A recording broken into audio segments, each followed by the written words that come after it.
Yeah, I don't know. It's fine with.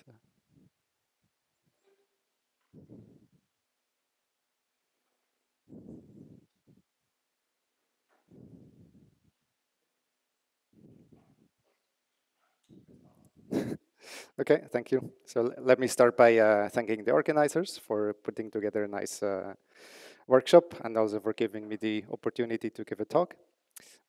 So I would like to report on this work, actually on a paper that appeared yesterday on Archive, and it is in collaboration with Cyril and Osama, who are both here.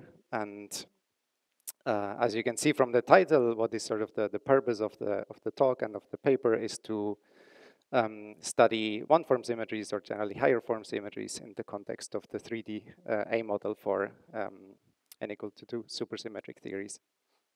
And sort of as a practical um, um, practical consequence or purpose, we are able to compute Witten index and more generally topologically twisted indices for general gauge group.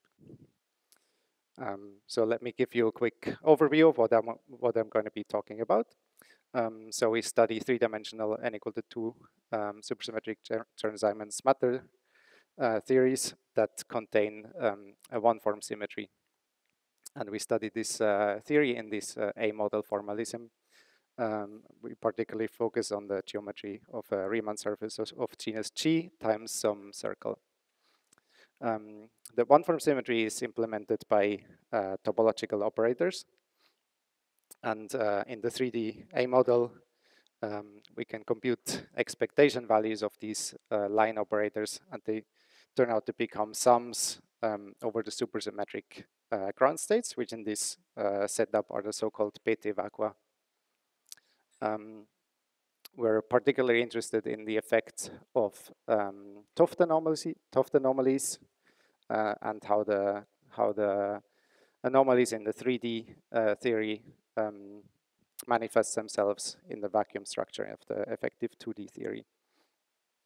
And one part of the motivation is also to sort of extend previous techniques that were mainly available for the group G simply connected to non-simply connected groups. So we would like to go from, say, SU2 description to SO3 description and back. And so this is here the geometry that we will mainly look at. So let me give you the plan of the talk. So first I will give a short summary of what the sort of the main results of the study of one form and higher form symmetries. And then I'll give a quick review also over the 3D A model. And then the main part will be the combination of those. So we look at one form symmetries in the three-dimensional A model for some general gauge group. So it's possible to study these symmetries in the 2D description very effectively, including the precise effect of anomalies. Then we will look at topological operators and their expectation value. And these are of particular importance when we want to gauge the 2D symmetry, which in this case will turn out to be zero form and one form symmetries. So as we sum over these expectation values, and as a result, this will give a framework to compute topologically twisted indices for any gauge group. And as a very concrete example, in the last point, I will tell you about n equal to 2 supersymmetric Chern-Simons, pure Chern-Simons theory with gauge group SUN at level K, and in particular on this sigma G times S1. And so it turns out that in this case, we're able to compute completely explicitly these Witten indices and twisted indices just as number theoretic functions in terms of the rank n and the level K. So let me give you a quick reminder of some basic notions of higher symmetries. So in this important paper by Gayotta, Kapustin, Cyber-Quillet, they proposed that we should be looking at P-form global symmetries, um, which which generalize ordinary global symmetries to charged operators of higher space-time dimensions. So for P-form symmetry, we get charged operators of dimension P. For example, this applies to Wilson lines and surface defects and so on. And similarly, as for ordinary zero-form global symmetries, we can couple them to classical background fields, and gauging these P-form symmetries can be gauged, which corresponds to a sum over these classical fields. And actually, this paper goes, or some of the ideas of these papers go back much further, starting with Kapustin in 2005 and Aroni, Seiberg, Tachikawa in 2013, where they argued that essentially the choice of the gauge group is important if we look at the spectrum of allowed line operators. So in this case, in 4 dimensions, they will be Wilson and 't Hooft line operators, and they are in one-to-one correspondence with representations of the group G versus just the algebra G.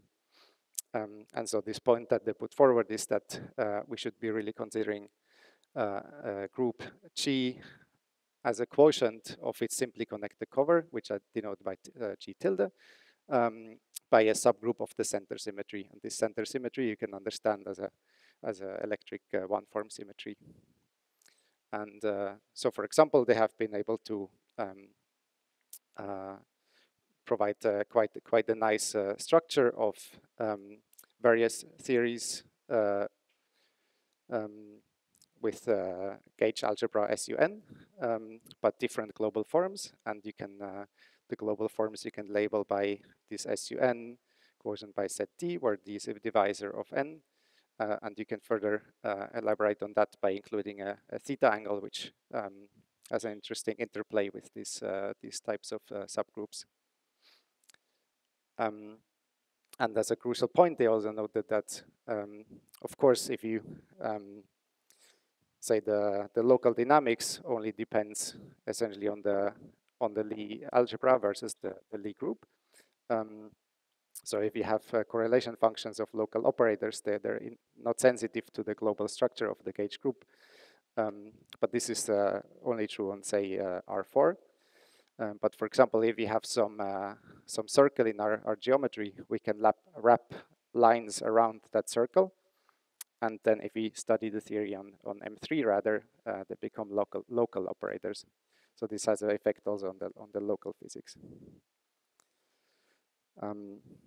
Let me now give you some more details of how we can implement these symmetries. So for an ordinary zero-form symmetry on some d-dimensional space, we can associate a background flat connection for that zero-form symmetry, which defines you some element, some degree 1 element valued in gamma 0. And similarly, for a p-form symmetry, we can couple it to background fields, which turn out to be p+1 forms of degree p+1. And they assign holonomies basically valued in that p-form symmetry to p+1 dimensional cycles. And then if you have such a p-form symmetry, we can have also a dual symmetry, which is of form degree d plus d minus p minus 2. And that dual symmetry itself, you can couple to a background field, which will be of degree d minus p minus 1. And so how the higher form symmetry or the p-form symmetry is implemented is by a so-called charge or symmetry operator or a defect. And they will be operators associated with a p+1 codimension closed manifold. Now it is quite interesting to study the gauging of higher form symmetries. So what you can do is we weakly gauge the symmetry by coupling it to a background field as before. And then if this symmetry, which I just call shorthand gamma here, doesn't have an anomaly, we can promote the background field to a dynamical field and sum in the path integral over these fields. And so the partition function of the theory with a gauged group gamma looks as follows, as we sum over these dynamical fields of the theory with this particular background, and then there's a coupling between the background fields for the original theory and the background field for the gauged theory. And again, in the absence of any anomalies, we can sort of revert that procedure and going from the gauged theory again to the original theory by gauging the dual symmetry. And so the example that will be important later is the one-form symmetry in 3D. Let's say we look again at Riemann surface times S1. And so a one-form symmetry in 3 dimensions is generated by a topological line operator. But it depends on which of the cycles of the geometry that you wrap. If you reduce it on the S1 and just study the theory on sigma g, this symmetry looks as a different as different symmetries depending on which cycles you wrap the operator. So if you wrap the operator on the S1, then this looks like a local operator on the Riemann surface. But such local operators are actually defects for a one-form symmetry in 2 dimensions. And similarly, if you wrap the line on a Riemann surface, it of course stays or remains a line on the Riemann surface. So this looks like a zero-form symmetry in 2 dimensions. And so if you have this reduction on the circle, the zero forms, the one-form symmetry in 3 dimensions splits into a zero form and the one-form symmetry in 2 dimensions. And now if we have 2 symmetries, and we can consider the gauging of these symmetries. And so again, here there's possibilities. Let's assume there is no anomaly. In this sense, in this case, it would be a mixed anomaly between 0 and one-form symmetry. If we assume that there is no mixed anomaly, we can gauge, for example, just the zero-form symmetry, and we obtain a dual zero-form symmetry.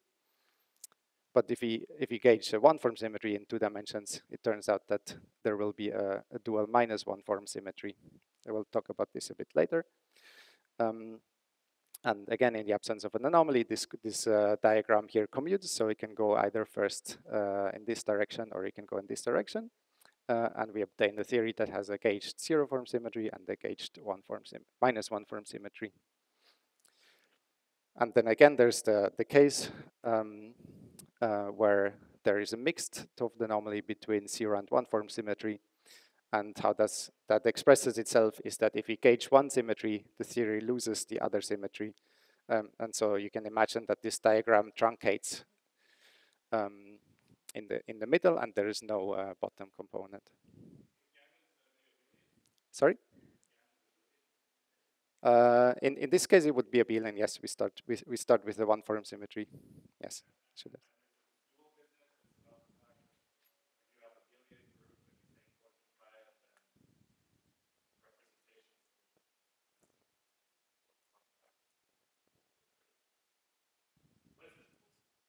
The dual symmetry, it is the same. It is the same symmetry, the same group, but it's implemented by a different operator.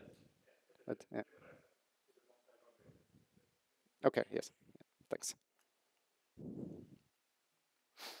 Okay.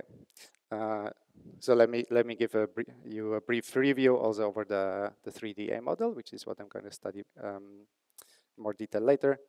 So the setup is we consider a 3D n equal to 2 gauge theory, for example, Chern-Simons matter theory with a gauge group G tilde. So again, I want this to be some simply connected Lie group, or it can also be a product of unitary gauge groups. on some geometry sigma times S1. So the 3D A model is a two-dimensional topological QFT, which we can obtain as a topological A-twist of a 2D theory, which is a 2,2 supersymmetric effective field theory description of the 3D theory if you reduce it on the circle. So this theory has in two dimensions, it has a Coulomb branch parameter, which consists of the radius of the circle and the real scalar and basically the gauge field along the circle. And this whole thing is valued in the Cartan subalgebra of our Lie group. And so it turns out to be useful to expand this element in the Cartan by choosing a basis and expanding this in coordinates.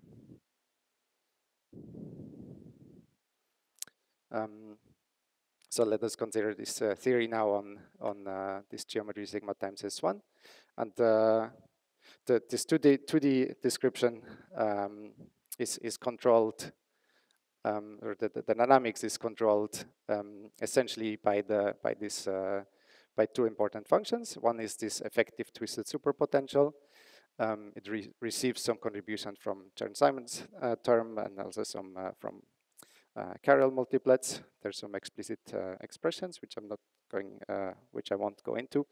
And then basically the coupling of the Coulomb branch to a possible curvature of the surface sigma is described by a function called the effective dilaton, which again receives contribution from Chern-Simons term, some matter term, and some W boson terms.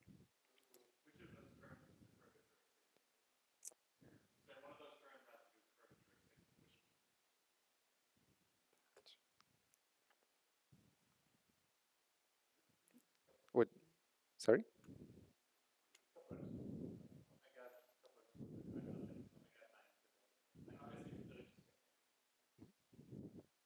Thanks.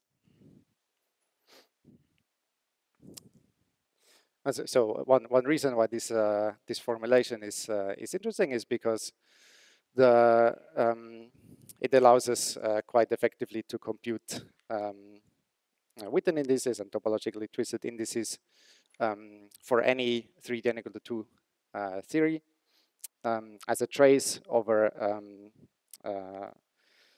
Hilbert space of certain operators in this 3D A model. So this goes back to many papers, starting with Nekrasov, Shatashvili, Benini, Zaffaroni, and Cyril and Hyun Kim, and many more important references.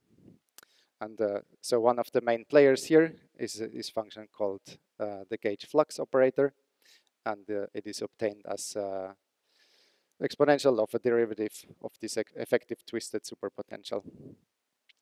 And using this gauge flux operator, we can define the supersymmetric ground states of the effective 2D theory, which are exactly the Bethe vacua. So the Bethe vacua are these elements on the Coulomb branch, for which the gauge flux operator evaluates to 1. So there's some critical points, and we also need to remove putative solutions that are not that don't have a free action of the Weil group, which is denoted here by omega g tilde.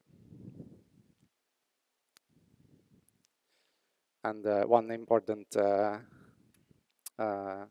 object we can define using the effective twisted superpotential and the effective dilaton is the handle gluing operator. And so what this object does is in our 2D description is essentially adding a handle, hence the name.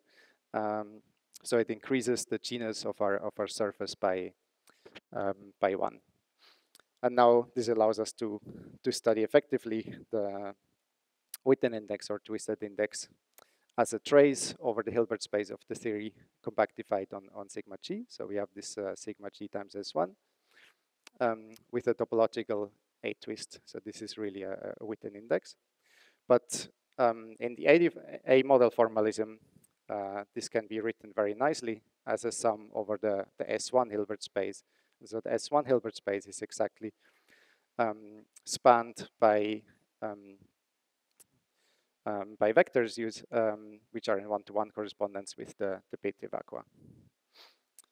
So this trace over the S1 Hilbert space you can write down as a sum over this Bethe vacua, and then we just evaluate G minus 1 copies of this Handel gluing operator on the Bethe vacua. And there's also a nice surgery prescription of this whole calculation. So there's we can decompose Riemann surface into basic building blocks, namely the cap and a cylinder and the pair of pans, and we can assign to all of these building blocks operators on the Hilbert space.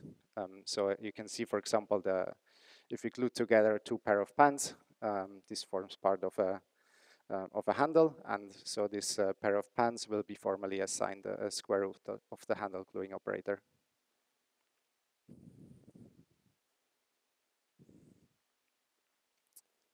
Okay, so we can now try to combine both of these notions, namely the higher form symmetry and the reductions to 2 dimensions in the 3D A model formalism.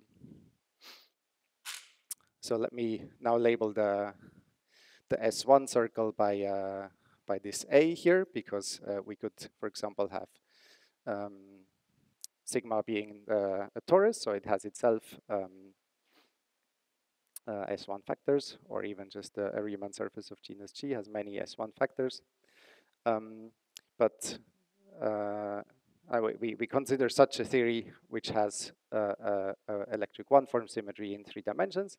So this will be part of the center of the gauge group. So one example would be SUN at level K, Chern-Simons theory, where you can possibly add matter also that doesn't transform under the center. So for example, adjoint matter, and this will have some set n one-form symmetry.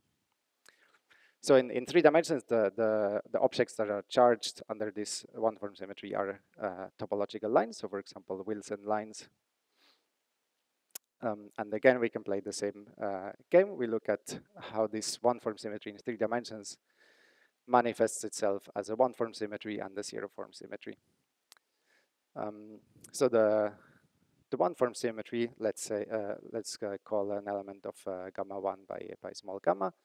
And this will be generated by topological point operators arising from the 3D line wrapping the circle in the geometry. So if you wrap the line along this SA circle, then it looks on the 2D description like a point. And the zero-form symmetry arises from wrapping topological lines along cycles inside this surface sigma, and so they appear as zero-form symmetries in the 2D description. Now to study the action of these 2D symmetries on the Hilbert space, this has actually been studied before in 2 independent works. So one is an unpublished work by Brian Willett from 2020, but it has independently also been studied in this work by Kukov, by Reed, Shepard, 2021, where the conclusion was that essentially the one-form symmetry acts diagonally, meaning that the Bethe vacua or the states in the Hilbert space, they diagonalize the action of the one-form symmetry in 2 dimensions, while a zero-form symmetry generally acts by permutations. So let's see how this arises in the 3D model. So for the one-form symmetry on the Hilbert space on S1, we can imagine to insert a 3D topological line along the S1. But this should correspond to inserting a magnetic background flux along the sigma. And so in the A model description, this is exactly given by the flux operator, since it inserts this this flux in the description. And so the pi gamma, which I denote by the action of the topological line, is just given by evaluating the gauge flux operator, where we, in a sense, multiply by the action of the group on the Hilbert space.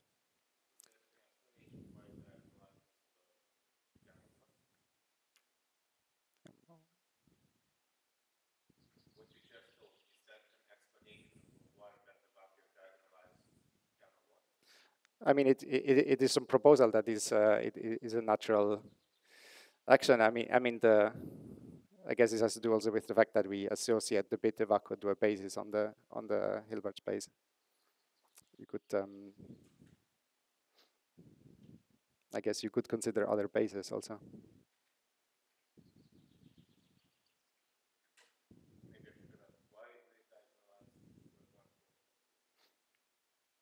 So this has been studied actually. So this was a slide.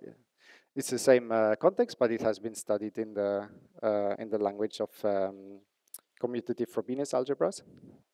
In this context, where it was argued that if you have such a one-form symmetry, it must act diagonally. And so this is sort of the incorporation of that fact.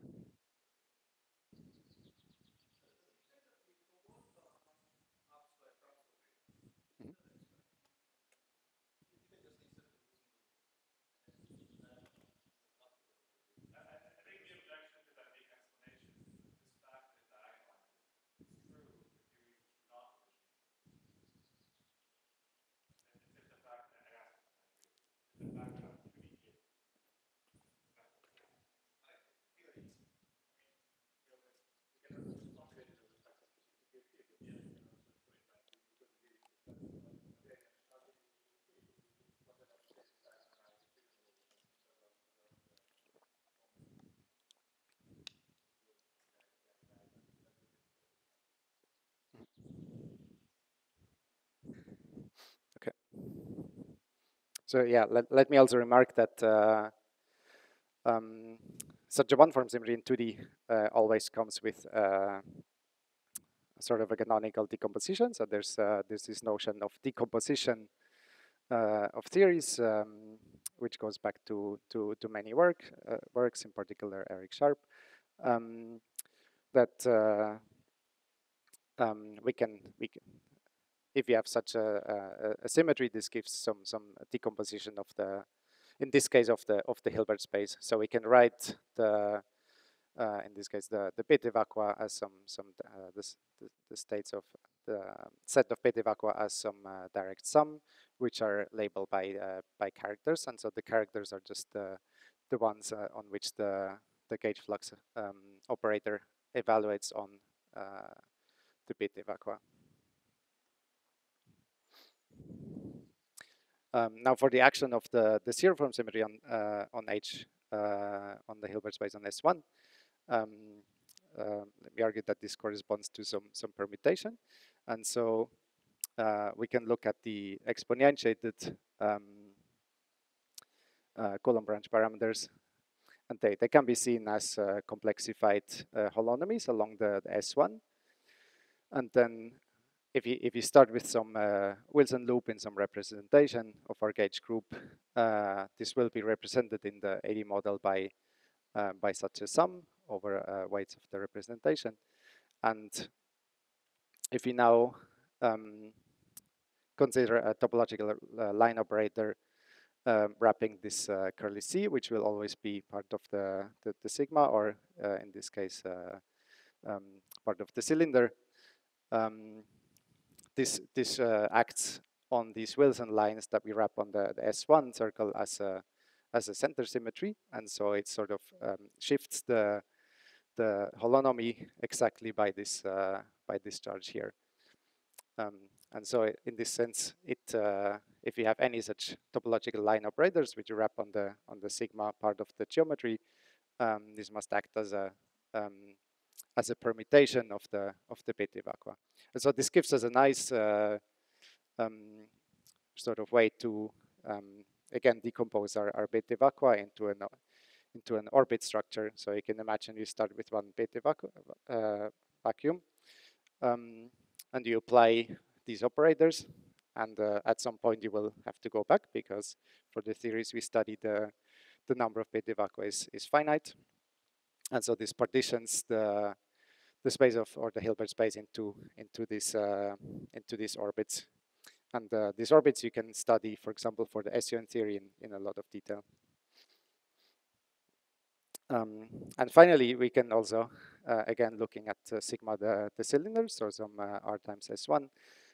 If you insert the line along the time direction in the cylinder, this should give us twisted sectors. So for each delta in the zero form, if you add the topological line along this time direction, I will show the picture later also,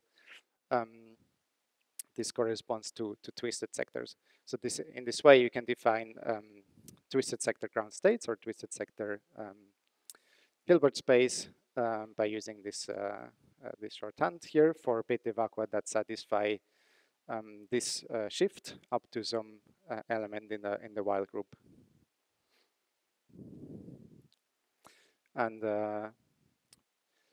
yes, so one important notion is also that we can have Toft anomalies for the 3D theory. So one important one is the anomaly of the 3D one form symmetry itself. There's yeah. Mm-hmm.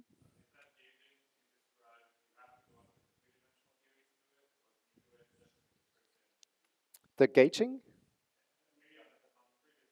Yeah. Yes, this is the 2D description.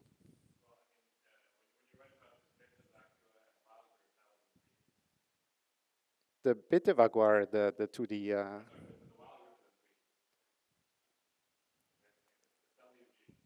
Yes.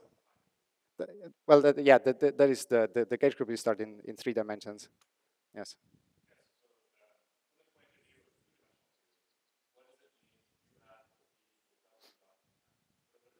There is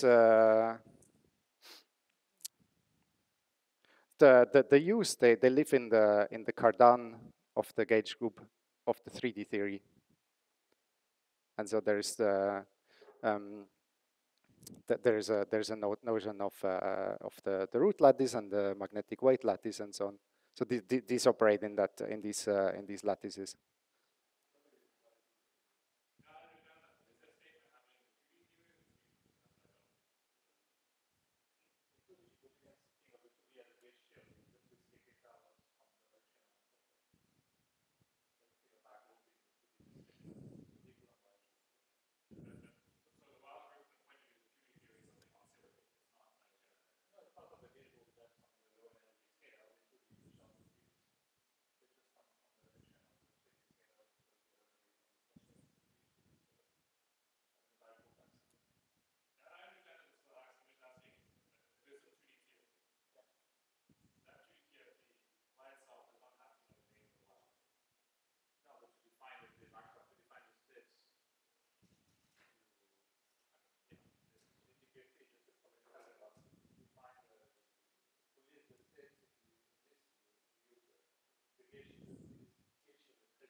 Okay, thanks. So yeah, one important thing is the Toft anomaly for the 3D one form symmetry, which takes shape in terms of the 4-dimensional anomaly theory on the boundary of which lives our space time, and so this takes roughly speaking the form of a Pontryagin square of the background for the one form symmetry. And so, for example, this anomaly can arise because topological lines in 3 dimensions that implement the one-form symmetry, they can themselves be charged under one-form symmetry. So this is an effect that can only occur in odd dimensions. And how this affects the structure in the 2 description on sigma is that the pure Toft anomaly in 3 dimensions is realized as a mixed anomaly between the 2 zero form and one form symmetry. So schematically, you can write it as a anomaly theory in 3 dimensions, where B and C are respectively the backgrounds for the 0 and one form symmetries in 2 dimensions. And how this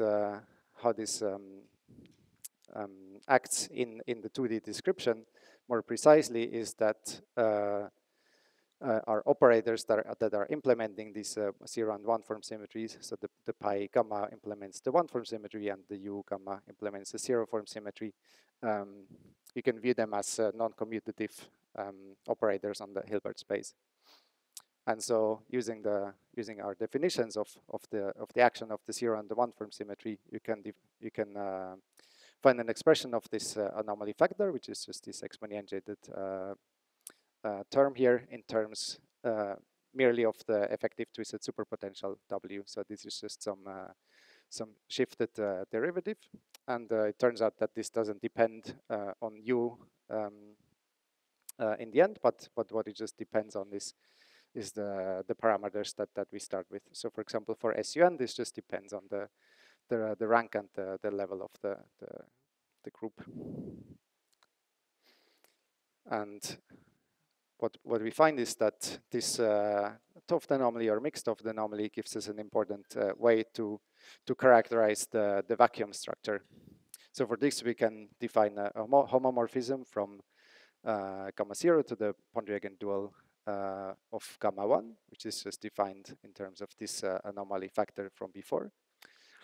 And we find that the kernel of this homomorphism dictates for us what are the possible orbit sizes of the 0 form symmetry. So the stabilizers under the 0 form symmetry turn out to be subgroups of this kernel. And so if you're given a stabilizer subgroup, you can easily find what is the orbit size just by orbit stabilizer theorem. And so I can demonstrate this in 2 examples. So if we have a theory that is maximally anomalous, meaning that the anomaly never vanishes unless we go to trivial elements, so we insert trivial lines or operators, then this kernel is the trivial group, and so the stabilizer for each Bethe vacuum becomes trivial. And then using this formula here, it's easy to see that the orbit sizes become all of the order of the 0 form symmetry group. And the sort of other extremal case is where we have no mixed anomaly, so this anomaly factor is 0. Then the kernel of this homomorphism phi is the whole 0 form symmetry group itself, and the stabilizer subgroup for any vacuum is any of the possible subgroups of gamma 0. So for example, if the stabilizer is gamma 0 itself, this gives us orbits of size 1, and so these are fixed points under the 0 form symmetry. And they are very important if we study the gauging of these 0 form symmetries.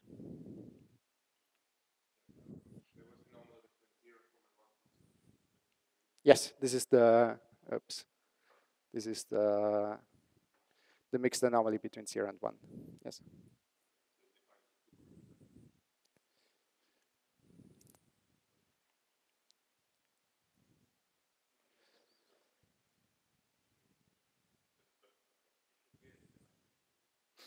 Yes, this is a possibility we haven't explored in detail.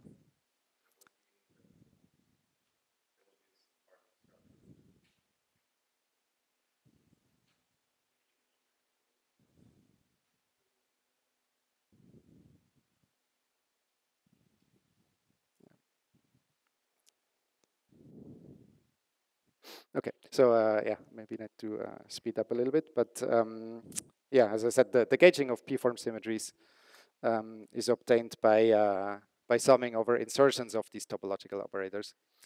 So for example, if you want to gauge a one-form symmetry, we insert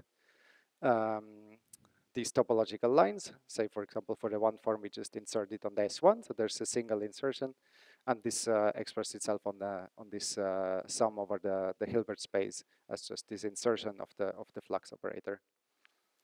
But such an insertion is actually equivalent to turning on a background flux for the gauge field. So the background, since we have a one-form symmetry, the background is some element in H2. So this is exactly equivalent to turning on this background. And then going back to the first part of the talk, we can equivalently sum over these background fields to gauge the symmetry. And at the same time, we can keep track of the background for the dual symmetry. So the dual symmetry in this case is a minus one form symmetry, which is a slightly more abstract way to say it. But for a minus one form symmetry, the background field is a degree 0 object, and so it turns out this is actually just a theta angle in this case, which you can define in this way.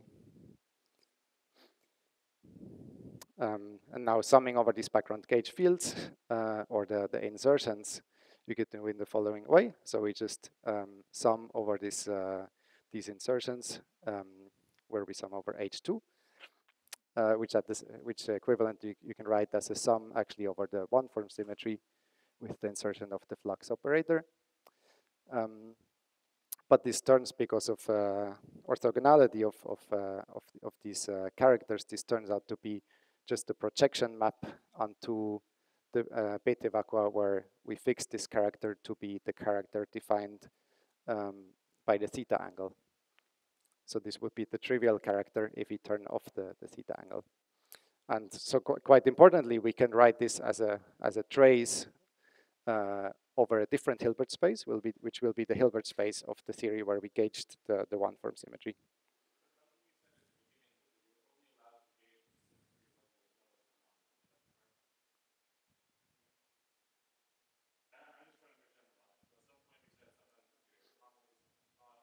Yes.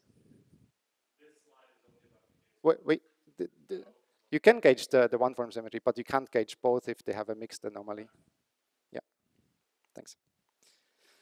Okay, and then yeah, we can also go back to the gauging the dual symmetry, and then we use the unit normalization versus this normalization here. And now for the zero-form symmetry,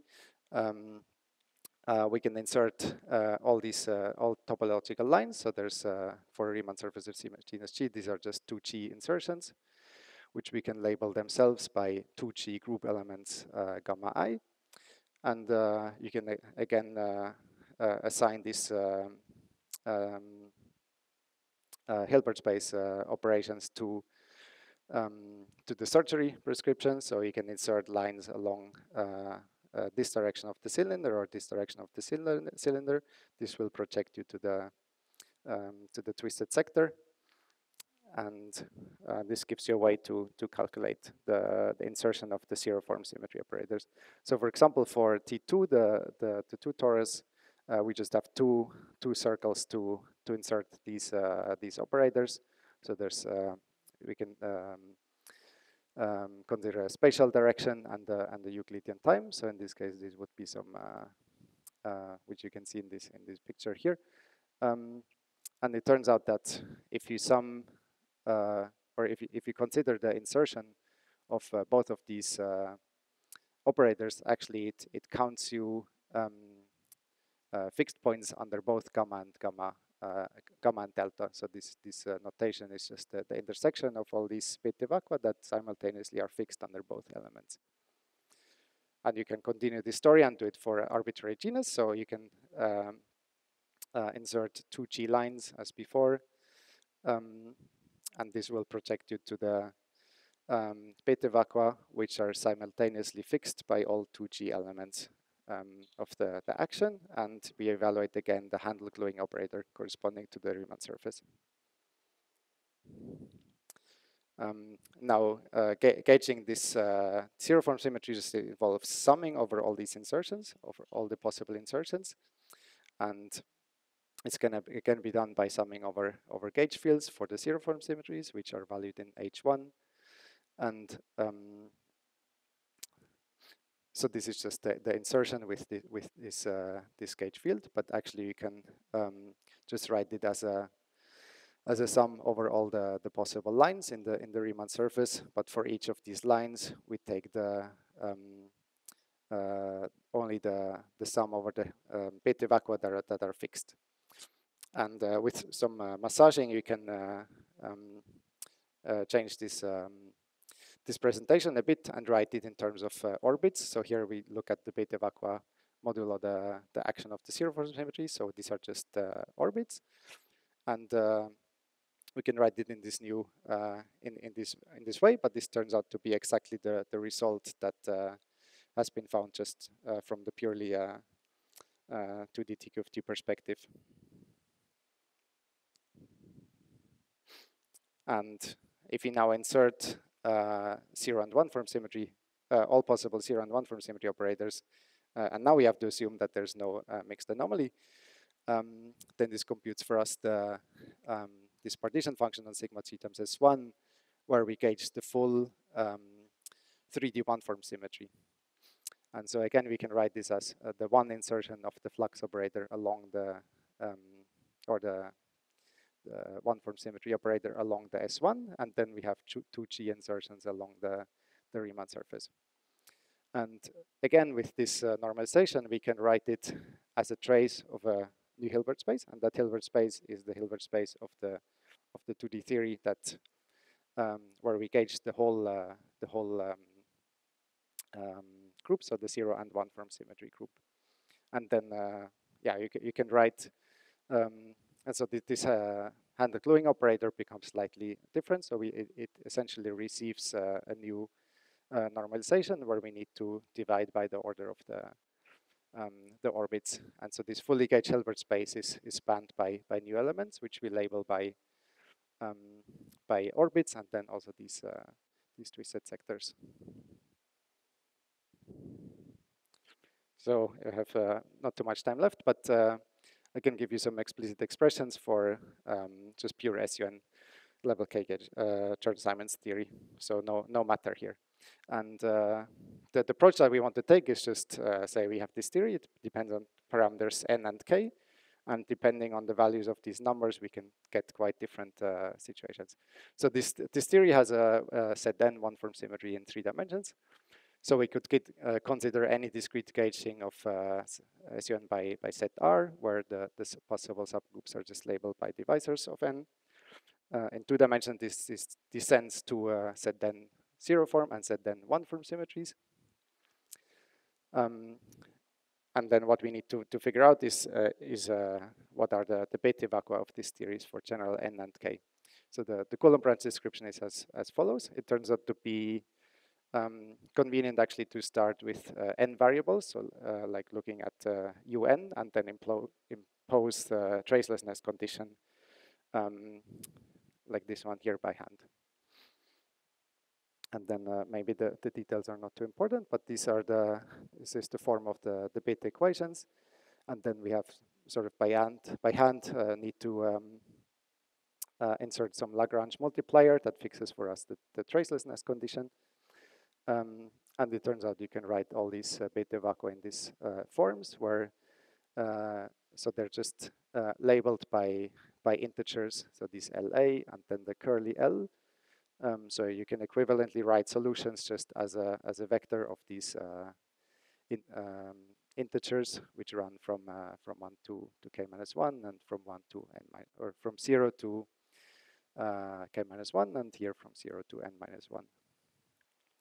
And the simple counting argument just shows us that this partition function on T3 is just the Witten index, and this is the correct counting, and gives us this this formula for the Witten index. And similarly, including the Handel-Gluing operator, we can just insert this here. It takes a slightly more complicated formula, but this is the famous Verlinde formula for SUN. Now gauging the 2D one-form symmetry, we need to find the action of this one-form symmetry operator that implements it. And this turns out to be this simple action by a phase, where the small l here is again this small l that parameterizes the bit vacua. And now it's summing over these insertions, where it's convenient to label all the group elements by m times gamma 0, where gamma 0 is one of the generators of Zn, and then this index ranges from 0 to n minus 1. And this proceeds as before. Now the zero form symmetry acts by a permutation, so I can give you an example. For example, for SU3 level 6, there are 10 vacua, and the orbit structure is as follows, that there's 3 orbits, and then we have covered 9 vacua, and it turns out that the one of the vacua is actually fixed by the Z3 zero form symmetry. And yes, as I said before, if we wrap a topological line of this charge gamma along a curve on T2, so now for genus equal to 1, this actually counts for us the number of fixed points. So again, here I use the symbol with the bracket gamma, which means the beta vacua which are fixed under the action of gamma. And it turns out you can actually compute this number for any k and any n. But it depends actually on the arithmetics of n and k. So there, for example, if n and k are co-prime, then there will be a mixed anomaly. So you can consider example where you don't have any mixed anomaly, or the theory is fully anomalous, or there is a intermediate step. So for example, if k is a multiple of n, then this theory doesn't have an anomaly in 3D, or not no pure anomaly in 3D. But for example, if n is prime, then there's only 2 cases. Either k is a multiple. Sorry, if n is prime, then there's no subgroups of Zn that are non-trivial. So there's only 2 cases, which is that the theory is non-anomalous or fully anomalous. But the general case is where n is some number and it has some divisors, and there can be non-anomalous subgroups Zt, even for example if Zn is anomalous. And this counting of fixed points we can prove explicitly, and so it turns out that under the generator of Zn, so here it should be a gamma 0. The number of fixed points is exactly 1 if k is a multiple of n, but it is 0 if k is not a multiple of n. And more generally, we can look at the fixed points under some general element n times gamma 0. This gives us some Zt subgroup where d is defined in terms of n like this. So this just tells you what is the subgroup that these elements defines. And we can prove that the number of fixed points under this arbitrary element of Zn is given by, again, this type of binomial expression. And now summing over these insertions of the zero form operator actually gives us a way to count the number of orbits. And this is actually given by Cauchy-Frobenius or Burnside's lemma. So the number of orbits under this zero form symmetry is just given by this sum. But now we need to sum over all the group elements Zn. But the thing is that the number of fixed points under some element actually only depends on the order of the subgroup that this element defines. And so we just need to define what is the, we need to find how many of these Zt subgroups sit inside a Zn. And this number is given by a number theoretic function called the Euler-Stoichern function. And so we can simply just rewrite this sum over the Zn group as a sum over divisors. And now quickly, if you have a mixed anomaly between the 0 and 1 form symmetry, this obstructs us from gauging both symmetries at the same time. So we can compute it for SUN at level k. It just takes these expressions. So you can see that it essentially depends on mutual divisors of k and n. If we can lift this to be an integer or equal to 0 mod 1 for specific group elements. So you can find subgroups that are non-anomalous even if the theory itself is anomalous. And if you have a mixed anomaly, then there will be such mixed insertions that leads to zero correlation functions. So it turns out that we actually just need to focus on subsets of these topological operators that mutually commute, because only those will give contribution. And it turns out that if you have a set R subgroup, this is non-anomalous. This symmetry being non-anomalous is actually equivalent, basically, to this group existing. And so this has been studied also in similar contexts before. And this you can write down as a condition just on the order of the subgroup and the level and the rank. And it turns out there is another obstruction actually in our setup, is that if you look at a minimal mixed operator, so we insert one operator for the 1 form symmetry and one operator for the 0 form symmetry, there seems to be some phase here, and it turns out actually that this phase is only a minus sign, because if it's not a minus sign, then actually both sides vanish. And this turns out to be another type of mixed anomaly in 3 dimensions. So this is a set 2 valued mixed anomaly between gravity and the 1 form symmetry that in this case is we need to be non-anomalous. So the anomaly for this theory has been worked out in this paper here. And it turns out that you can characterize this mixed gravity 1 form symmetry anomaly in 3 dimensions by anomaly coefficient. And this depends basically if the rank n is even and n divided by r is odd and k divided by r is even. And all these coefficients, all these conditions have to be simultaneously true. And if this is true, then basically the line that generates a set R 1 form symmetry in 3 different dimensions, you can show has half integer spin rather than being bosonic. And this generates a gauge theory that is a spin TQ of T rather than a bosonic TQ of T.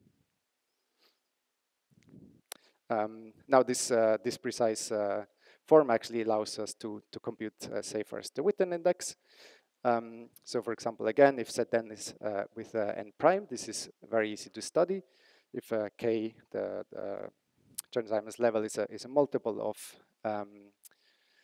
of n, then there is only one fixed point, and all other orbits are of size n. And so we can easily compute this Witten index here.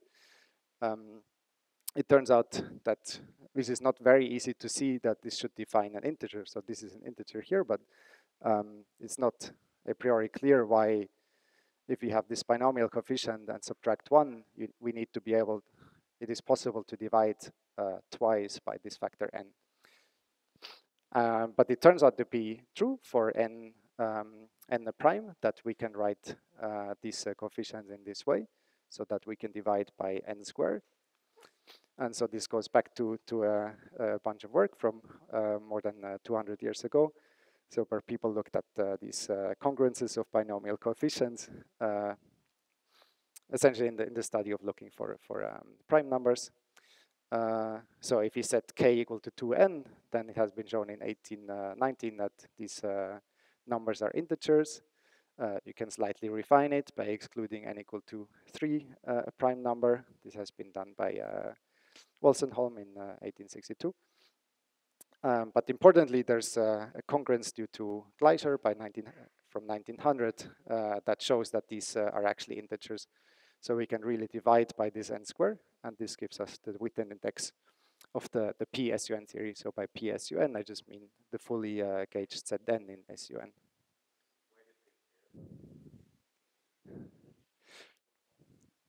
I think it basically goes back to if you look for if you want to look for new prime numbers and so on, you look at congruences of various objects, and I think they just looked at binomial coefficients and tried to see what is the congruence modulo some number. That's my.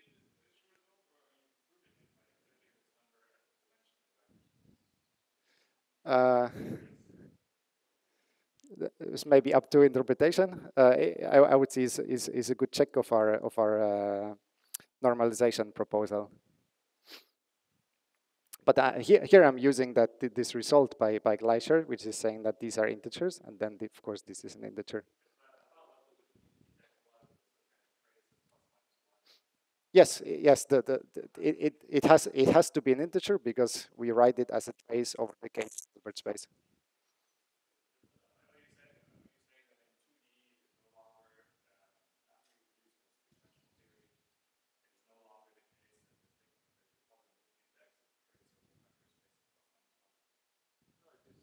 It is.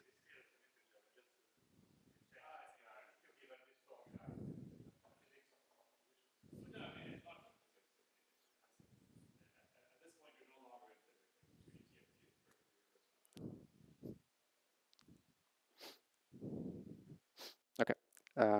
Me speed up a bit. So if you have now arbitrary integer, it turns out to be a little bit more complicated. So let's look first at the set n, the full set n zero form gauging just on T2. So again, we insert both two lines, and this projects us onto the beta vacua, which are fixed both by elements n gamma 0 and n prime gamma 0. And now we need to do the exact same thing, but we just have, rather than one group, we have two groups. So we need to basically study how many for each divisors. We want to look at how many pairs of these integers generate a subgroup, so that the subgroup that they generate is given by this element here. And this enumeration is slightly refining this Euler-Torsion function, and turns out to be some instance of generalization called Jordan's torsion function. Here in the case k equal to 2. And so this enumeration is just given by inserting a J2 rather than the Euler-Torsion function. So the Euler-Torsion is just J1 in this case. And so this torsion function counts basically sequences of integers that are mutually co-prime. So there's an explicit formula as a sum over prime numbers. And this helps us also to find this PSUN within index for arbitrary n. So we insert the one-form symmetry operator and two zero-form symmetry operators if you just look at the T2 expectation values. So if in the absence of this mixed gravitational anomaly, this would just be the same counting game, because basically of 3D modularity, you would just replace the J2 by J3. But this turns out to be actually not the case, because if you sum up all of these expectation values, there will be minus signs involved. So it is a slightly refined counting problem. And it turns out exactly that for these cases where the divisor D gives rise to this mixed gravitational anomaly, we need to slightly refine or renormalize this J3 function. And then our proposal is that this is the within index for PSUN in all the cases. So first of all, if n is odd, then this case will never happen. And so this is just the simple Jordan torsion function J3. And then, yes, what is quite non-trivial about it is that this doesn't look at all like an integer again, because first of all, we divide by 7. And the second is that can easily check in examples that if you put the n squared inside the sum, then actually none of the summands are integers. Only the whole sum itself is an integer. And so I can show you some explicit numbers to convince you that for small rank and for small multiples kappa of k by n, these are integers. Okay, I'll try to finish up in 2 minutes. Is that fine? So there's using these formalism, there's many more things you can make very explicit. For example, we can consider gauging just the set R subgroup rather than the set N subgroup. So it turns out that this basically corresponds to the same counting game where we just sum over divisors of our set R subgroup, so subgroups of our set R, rather than divisors of N. You can similarly include the theta angle for the one-form symmetry. This gives another refinement of this Toshan function, which is actually due to a couple of papers by Dragos Oprea. So there's a slightly more messy refinement of these Toshan functions. Now, quickly for genus G, to compute the twisted index is, say, if you just have the zero form symmetry, we insert 2 G operators for the zero form symmetry. And so we need to count, again, simultaneous fixed points under 2 G elements. And this turns out, again, to be done by this function J2G. And so for each of the divisors, we just sum over only fixed points of the beta vacua. But of course, if you have large genus larger than 1, we need to include also the handle gluing operator. And then gauging the full 3D one-form symmetry provides the twisted index for PSUN, where we can include also a theta angle. And we can write again this sum in terms of as a divisor sum, and for each divisor we look at the fixed points, and we also fixed the beta vacua to have a fixed characters. And so very quickly, these formulas in complete generality seem to be new results, but they match with previous partial results. So for example, going back to Beauville in 1996, which who looked at this for PSUN for n prime. There's a couple of works by Alexeyev, Meinrech, and Woodward, 2000 and 2017, who studied this non-simply connected groups quite generally, and it matches also with this more recent framework. And then also a series by Oprea, who in the most concrete case studied the case where n is an odd number. Yeah, maybe I should stop here. Thank you very much.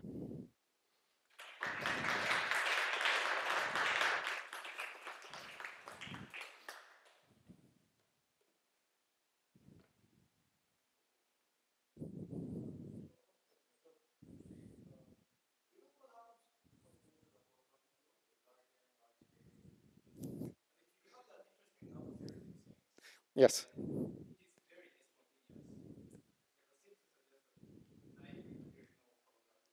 What do you mean by discontinuous? What do you? Mhm. Yes. Yes.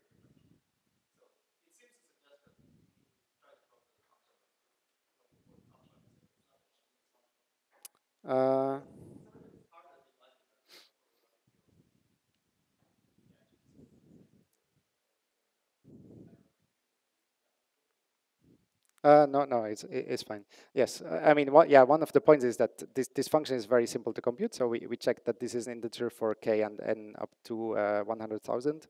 But if you do a counting using beta vacua, the computer stops around 20 or so, because the complexity grows with this binomial factor. So these are good results where you could check how this one-form symmetry affects the the large N results, but we haven't looked into it.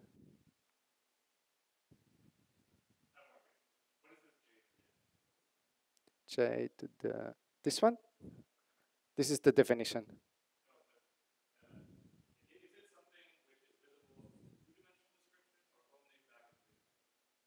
This is I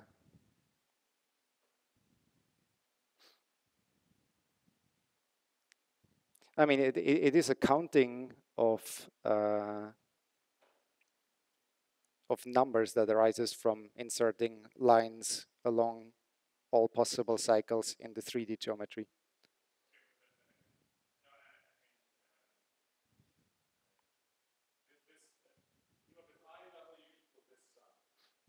Yes.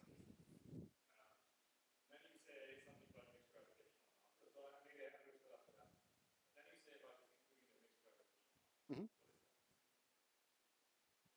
What is this? Why is it that we have this case? What is that? Yes. This is anomaly in 3 dimensions. Yes, it has an explanation in 2 dimensions. This is it tells us that if we compute expectation values on T2, not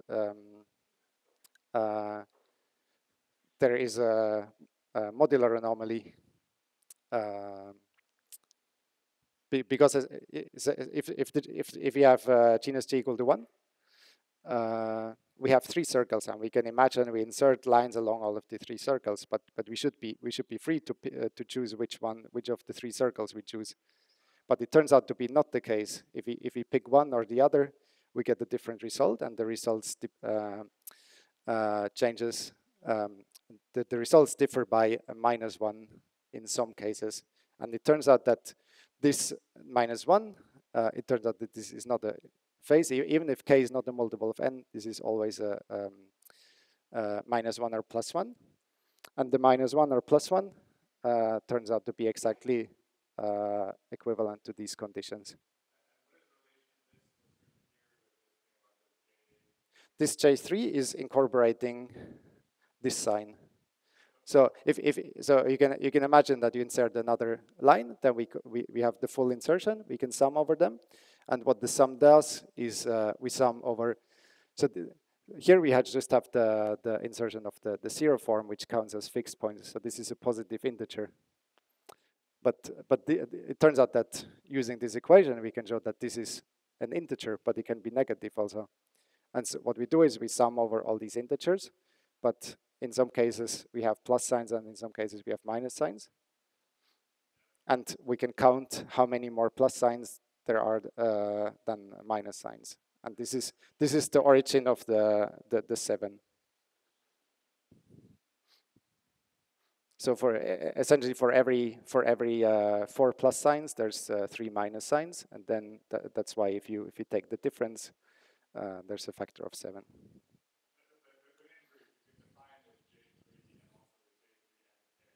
Mhm. I mean, this is just a function that is defined as a well, you can argue for any k and n. This is just a sequence. So you give me an integer, and they give you an integer. So this is an integer valued function.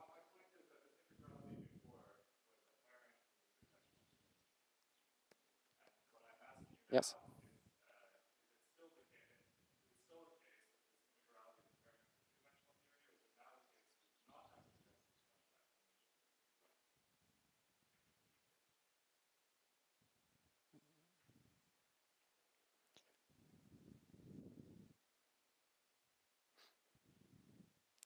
I would say the 2D explanation is that you can explicitly compute these correlators in 2 dimensions, and if they're both this is a way you can detect it. So what I'm claiming is that these signs are equivalent to these. These signs are the consequence, but this is the only way you can essentially write this that is consistent with the 3D anomaly. Not completely sure what if that answers your question. Uh, this one here.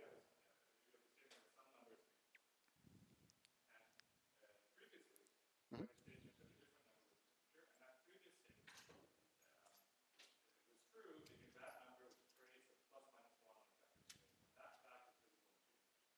Mhm.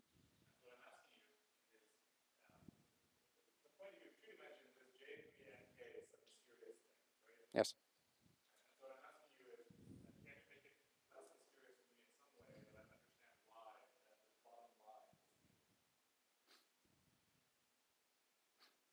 The bottom line is an integer because we can write it as a trace over Hilbert space of the fully gauged theory. The theory, the 2D, the Hilbert space for the 2D theory where we gauge both the 0 and 1 from symmetry. So it has to be an integer. But it's not clear at all from this formula that it's an integer.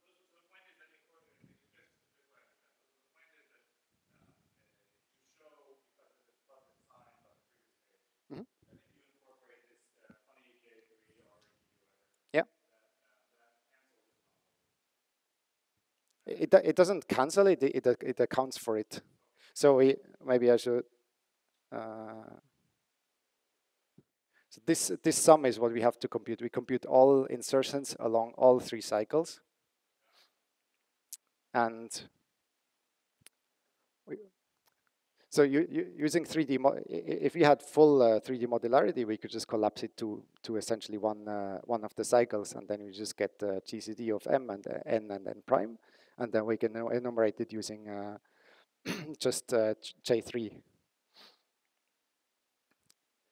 But so we can extend this formula here to 3 insertions because it's quite easy, and then you still see that there's a sign, and then it's a question is how does this sign appear in this calculation here, where we sum over all elements. And what I'm claiming is that we can collect the sum here. If everything would be plus, we would just get the J3. But it turns out some of these are negative integers, some of them are positive integers. But again, the sum just collapses to a divisor function. But then for some divisors, it turns out that we collect a bunch of plus signs and a bunch of minus signs.